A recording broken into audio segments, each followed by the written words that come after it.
Par définition, le temps passe et ne revient pas. Très souvent, ce qui était nouveau hier est démodé aujourd'hui. Dans les années 80, plusieurs entrepreneurs ont inséré le nombre 2000 dans la dénomination de leur nouvelle entreprise. À cette époque, l'an 2000 était encore loin et représentait le futur.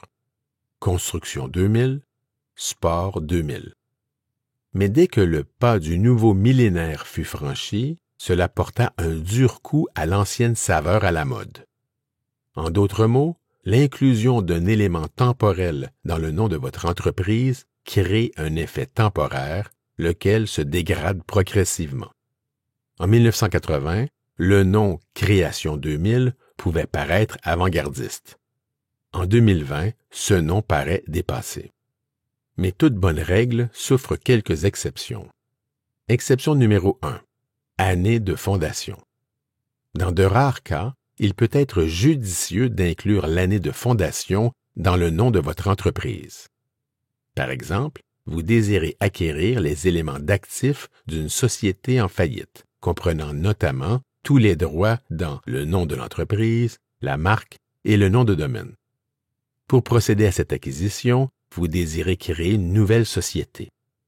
Dans un tel cas, il pourra être intéressant d'inclure l'année de fondation dans le nom de votre nouvelle société.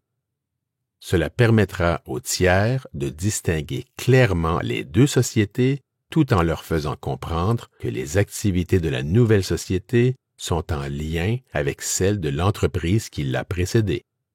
Arica Furniture, société faillie, Arica Furniture 2020, nouvelle société. Quelques années plus tard, il vous sera loisible de modifier le nom de votre entreprise afin d'en retirer la particule temporelle. Exception numéro 2. Valeur du passé. Dans certains cas, une référence au passé peut avoir une incidence positive. Ainsi, une société spécialisée dans la vente de meubles d'antan voudra y faire référence dans son nom. 18th Century Furniture. Enfin, voici 3 points que vous devriez retenir.